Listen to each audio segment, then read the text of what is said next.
علماء دیوبند کے پیر حاجی امداد اللہ مہاجر مکی اپنی کتاب فیصلہ ہفت مسئلہ میں ان نظریات کی حمایت کی ہے.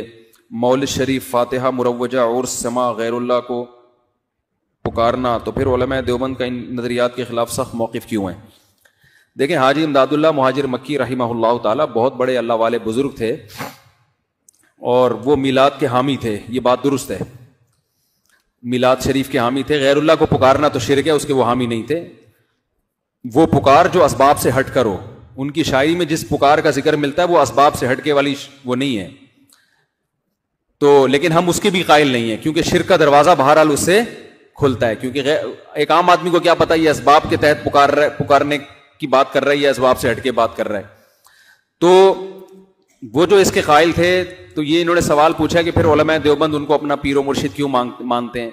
دیکھو، وہ اللہ والے بزرگ تھے تو ان سے اللہ اللہ سیکھنے کے لیے علماء ان سے بیعت ہوئے تھے. باقی مسائل میں ان کو فالو ہم نہیں کرتے. مولانا رشید احمد گنگوئی رحمۃ اللہ علیہ حاجی امداد اللہ مہاجر مکی کے مرید تھے نا، تو انہوں نے کوئی مسئلہ بتایا تو کسی نے کہا آپ کے پیر صاحب تو یہ مسئلہ بتاتے ہیں. تو انہوں نے جواب دیا کہ ہم نے پیر صاحب سے اللہ اللہ سیکھنے کے لیے اصلاحی تعلق قائم کیا، مسائل ان سے وہ ہم سے پوچھیں کیونکہ علم اللہ نے ہمیں دیا ہے. تو بعض دفعہ کوئی بزرگ ہوتے ہیں لیکن مسائل میں ان کو مہارت نہیں ہوتی. تو ہاں، بزرگ جو میں نے صحبت کی بات کی نا بیان میں، سخی کے ساتھ رہیں گے تو سخاوت آئے گی، تو اللہ والوں کے ساتھ رہیں گے تو کیا آئے گا دل میں؟ اللہ آئے گا. تو وہ اللہ والے تھے، ان کے ساتھ بیٹھنے سے اللہ کی محبت پیدا ہوتی تھی. تو بڑے بڑے علماء ان سے بیعت ہوئے، لیکن مسائل میں علماء دیوبند نے ان کو فالو نہیں کیا، کیونکہ مسائل میں علماء کو فالو کیا جاتا ہے. سمجھتے ہو گے نہیں سمجھتے؟ تو اس لیے علماء، بلکہ یہ تو علماء دیوبند کے حق پرست ہونے کی علامت ہے. یہ جو کہتے ہیں نا علماء دیوبند شخصیت پرست ہوتے ہیں، اگر شخصیت پرست ہوتے تو حاجی امداد اللہ مہاجر مکی جو ان کے پیر تھے ان کی بات مانتے اور میلاد شریف کی قائل ہوتے ہیں نا، تو یہ خود اس کی علامت ہے کہ علماء دیوبند شخصیت پرست نہیں ہے. انہوں نے اپنے پیر کی بات بھی نہیں مانی. صحیح ہے، ان کا دلیل کیا ہے اس کی؟ سمجھتے ہو؟ اور میں ایسی بہت ساری آپ کو حوالے دے سکتا ہوں میرے پیر و مرشد کے کیا رائے ہے، اور میں نے ان سے اختلاف کیا ہے. اس لیے ہماری نظر میں وہ موقف دلائل کے لحاظ سے کمزور تھا. آپ کو میں حقیقت حلفیہ یہ کہہ سکتا ہوں، آپ کو شخصیت پرستی علماء دیوبند جو صحیح علماء دیوبند ہیں وہ شخصیت پرستی سے بالکل پاک ہیں. اور جو لوگ کہتے ہیں نا ہم شخصیت پرستی ہم میں نہیں ہے، میں 20 مثالوں سے ثابت کر سکتا ہوں ان سے بڑا شخصیت پرست دنیا میں کوئی نہیں ہے. یہ صرف لیبل لگانے والے لوگ ہیں، عملی زندگی میں یہ شخصیت پرست ہیں. یہ کبھی اپنے کسی باپ کی غلطی کو غلطی نہیں کہتے، 2 اور 2 4 کی طرح بھی ثابت ہو جائے تو ہم تو فوراً مان لیتے ہیں. ہمارے اپنے شیخ نے اصل فتاوی میں مسائل لکھے، ہم نے ان پہ رد کیا کہ یہ مسئلہ ٹھیک نہیں ہے. ہمارے یہاں تو 20 مثالیں ہیں اس کی. تو یہ لوگ ہیں شخصیت پرست. سمجھتے ہو کہ نہیں سمجھتے؟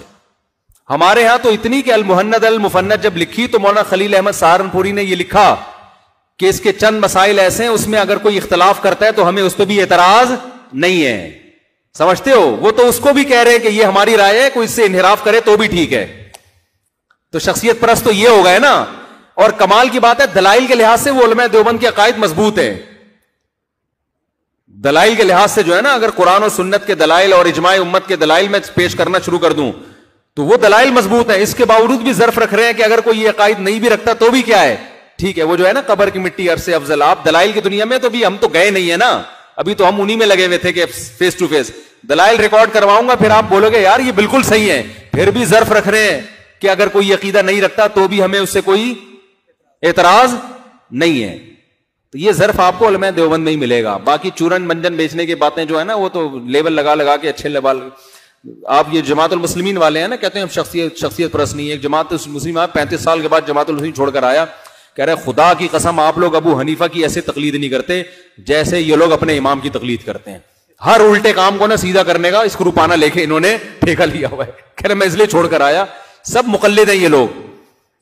طلاق ثلاث کے مسئلے پر دیکھ لو، اہل حدیث کو جب ہم فتویٰ دیتے ہیں کہ 3 طلاقیں 3 ہوتی ہیں، کوئی اہل حدیث عامی آدمی ہو، میں نے اپنے دوست میں میرے اہل حدیث تھے، میں نے کہا تم تو کہتے ہو ہم تقلید نہیں کرتے، میرے ان دلائل کا جواب دو نا. اب کہہ رہے نہیں، جو ہمارے بڑے حضرات کہتے ہیں کہ ان مسائل میں کچھ نہیں رکھا، یہ تو ہم صدیوں سے اختلاف چلا رہے ہیں. اب کہاں گیا بھائی قرآن و حدیث؟ اب تو تم اس لیے 3 کو 1 کہہ رہے ہو کہ ہم اہل حدیث ہیں تو ہمارا مسئلہ کیا 3 کتنی ہوتی ہیں؟ 1. تو بتاؤ شخصیت پرست ہو گئے کہ نہیں ہو گئے؟ تو آپ دیکھ لو اہل حدیثوں کو، میں نے بہت سو کو اپنے کلپ بھیجے، ان کو میں نے اپنے حوالے دیے، نہیں پیچھے ہٹتے وہ اپنی رائے سے. جس نے 3 دی بھی ہیں صحیح ہے نا، وہ نہیں پیچھے ہٹے گا. وہ کہے گا جی ہمارا مسلک ہے. دلائل کی دنیا میں خاموش ہو جاتے ہیں. علماء سے بھی میری بات چیت ہوئی ہے, نہیں ہٹتے پیچھے. بھائی یہ سب لیبل ہیں کہ ہم سب شخصیت پرست ہیں. بات ہے کس شخصیت کو فالو کر رہے ہیں. اگر کوئی مجتہد ہے, اچھا کہتے ہیں ہم نبی کو فالو کر رہے ہیں, واضح واضح حدیث آتی ہیں مگر نبی کو فالو نہیں کر رہے ہوتے. بس اسی بات میں جو آپ کے مسلک کی تائید ہو رہی ہے. مقلد کم از کم یہ مانتا ہے کہ میں ابو حنیفہ کو فالو کر رہا ہوں لیکن امام شافعی کو بھی درست سمجھتا ہوں. کوئی ان کو فالو کر رہا ہے, کوئی بات نہیں, رائے کا اختلاف ہے. تو یہ شخصیت پرستی ہوئی نہیں ہوئی نا جب آپ نے ظرف بڑا کر لیا. یہ کہتے ہیں ہماری جو رائے ہے وہ ٹھیک ہے, اس حدیث کی کوئی دوسری تشریح کرتا ہے وہ غلط ہے. سمجھتے ہو؟ من کان لہ امام فقراءۃ الامام لہ قراءۃ, یہ صحیح حدیث ہے, البانی نے صحیح کہا. جس کا امام ہو, امام کی قراءت مقتدی کے لیے کافی ہے. آپ پیش کریں, نہیں یہ والی نہیں وہ والی حدیث. بھائی حدیث تو پیغمبر کی حدیث ہے یار, ہم اس کو فالو کر رہے ہیں تو آپ کو کیا مسئلہ ہے اس میں؟ نہیں وہ ایک دم دیکھو, ایک دم جو ہے نا ایک دم ایسے چہرے کے تغیرات. شافی لوگ ہمارے ساتھ بہت ٹائم گزرا, وہ حدیث پیش کرتے ہیں, ہم جب ان کے سامنے حدیث پیش کرتے ہیں کہتے ہیں ٹھیک ہے بھائی یہ بھی مضبوط دلیل ہے, تو ٹھیک ہے یہ بھی وہ بھی رائے ہے یہ بھی رائے ہے, تو آپ اس کو فالو کر رہے ہیں, اس کو وہ بٹا ختم کر دے گا, اس کا ظرف کیا ہوگا؟ بڑا. لیکن جب آپ مذاہب اربعہ سے ہٹتے ہو تو ظرف تنگ ہونا شروع ہو جاتا ہے. میں ہی ٹھیک ہوں, میں شخصیت پرست نہیں ہوں, حالانکہ یہ بھی شخصیت پرست ہے اور اس کو جو فالو کر رہا ہے وہ بھی شخصیت پرست ہے. تو یہ ایسا ہوتا نہیں ہے, یہ سب لیبل لگے ہوئے ہیں, سمجھتے ہو؟ اور میں بتاؤں میں نے اپنے شیخ سے کتنی چیزوں میں مخالفت کی, حالانکہ ہماری کیا اوقات ہے, ہماری کیا اوقات ہے. ہمارے شیخ نے اپنے شیخ سے کتنی چیزوں میں اختلاف کیا. تو ہمارے ہاں تو مجلس تحقیق جب ہوتی ہے نا, دلائل سے بحث چلتی ہے, تو اس میں یہ نہیں آتا کہ حضرت جی نے کیا کہا ہے, صحیح ہے نا, اس میں دلائل کی بات ہوتی ہے. کبھی آؤ مجلس تحقیقات میں بیٹھو تو پتہ چلے گا. سمجھتے ہو کہ نہیں سمجھتے؟ وہ آئے نا, وہ پتہ چلے گا. سبھی لطیفہ یاد آ رہا ہے. اب وہ کہا نا کہ ابا بیٹا گھر نہیں جاتا تھا نا, اسکول نہیں جاتا تھا, بیٹا تمہیں پتا ہے علامہ اقبال کون ہے؟ کہتے پتا نہیں. قائد اعظم کا پتا ہے کہ کون ہے؟ کہ کم بخت اسکول جاؤ تو پتا چلے نا. تو بیٹا کہتا ہے ابا آپ کو پتا ہے وسیم کون ہے؟ نہیں. ستار کا پتا ہے؟ ابا گھر میں رہو تو پتا چلے نا. سمجھ